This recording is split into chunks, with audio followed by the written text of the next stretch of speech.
Abantu benshi bahiye ubwoba kugeza n'ubwo bamwe bafata icyemezo cyo kugura za maske cyangwa udupfukamunwa bakoresha mu rwego rwo kwirinda ko bakwandura iki cyorezo. Gukoresha agapfukamunwa ubwabyo si ikibazo iyo gakoreshejwe n'umuntu gakeneye koko cyangwa kagakoreshwa mu buryo bukwiye. Ikigaragara nubwo benshi batangiye gufata ingamba zo kwirinda bakoresha udupfukamunwa, benshi barakoresha ututaragenewe kwirinda virusi nka corona ku buryo umuntu ashobora kwandura kandi azi ko yakambaye yirinda bitewe nuko yambaye agafite ikindi kagenewe nko kwirinda umukungugu cyangwa ibyuka bihumanye. Muri iki cyegeranyo tugiye kureba uruhare rw'agapfukamunwa mu kwirinda virusi ya corona. Ninde ukeneye gukoresha agapfukamunwa? Agakeneye ryari? Akwiye kugakoresha mu buhe buryo? Agakwiye gukoreshwa n'akahe? Nitwa Cyprien Ngendahimana, nguhaye ikaze ku isi dutuye. Imwe mu mpamvu zituma abantu bambara agapfukamunwa nuko batekereza ko kabarinda iyi virusi. Gusa iyi virusi ntibigendera mu mwuka, bivuze ko agapfukamunwa katandinda ikintu icyo ari cyo cyose kuko kidahari. Ishobora kuba wenda ku kiganza cyanjye bitewe no gusuhuzanya n'umuntu ufite iyo virusi, icyo gihe ndayihererekanya nyizana mu isura yanjye. Ishami ry'umuryango w'abibumbye ryita ku buzima OMS ryatangaje ko coronavirus ari icyorezo cyugarije isi. OMS ivuga ko abantu benshi badakeneye kwambara udupfukamunwa kereka barwaye cyangwa bari kwita ku muntu ukekwaho kugira iyo virusi. Niba uri ahantu ubona buri muntu yambaye agapfukamunwa wowe ukaba utakambaye, bishobora kugutera ubwoba ukumva kuri mu kaga kuko uba wumva udafite uburyo bwo kwirinda kandi ubona buri wese abufite. Ariko mu by'ukuri iyo utegeranye n'abantu batari gukorera cyangwa ngo baguhumekereho umwuka wabo, agapfukamunwa ntuba ugakeneye. Virusi yinjira mu mubiri inyuze mu ngingo zishobora kunyuramo amatembabuzi, ni ukuvuga amaso, mu mazuru no mu kanwa, kandi ikaba yahererekanywa iva ku muntu ijya ku wundi igihe twikoze nko mu maso, ku mazuru cyangwa ku munwa, cyangwa igihe turi guhumeka ibitonyanga by'umwuka urimo virusi by'umuntu uhumeka cyangwa ukorora.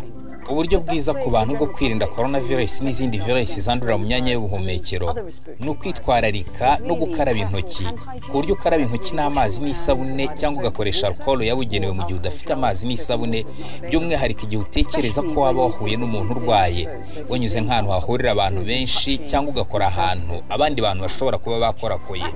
Nibwo buryo bwiza bwo kwirinda kandi ukitwararika kwikora mu isura.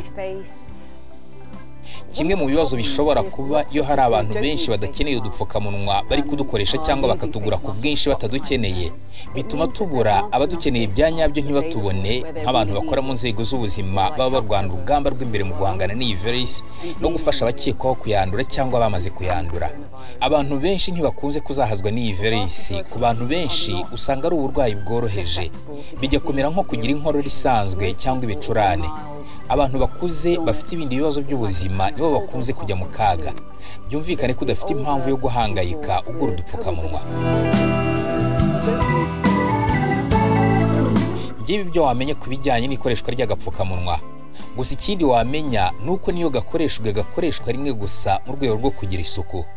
Nukwiye kugakoresha ngo uze kukabika n'ejo uzongera ugakoreshe kuko bishobora gushyira ubuzima bwawe mu kaga. Mu gihe umubare w'abamaze kwandura coronavirus ukomeza kwiyongera haba mu Rwanda no hirya no hino ku isi, hari amakuru menshi akomeje gukwirakwira ku buryo anatera ubwoba abantu benshi bakaba bacika igikubaho gukomeza gufata ingamba zo kwitwararika. Reka tugaruke gatoya kuri iyi virusi. Nubwo mu Rwanda hagaragaye abantu bafite indwara ya COVID-19, si umwanya wo guhagarika imitima no gucika igikuba kubera iki cyorezo. Corona ubwayo si indwara, ahubwo ni umuryango mugari wa virusi zishobora gufata umuntu.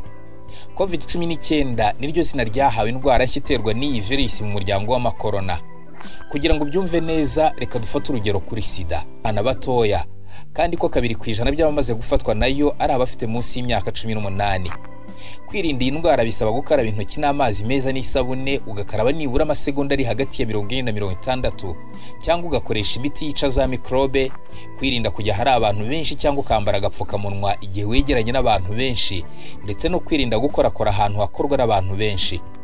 Minisiteri y'Ubuzima isaba abantu gukomeza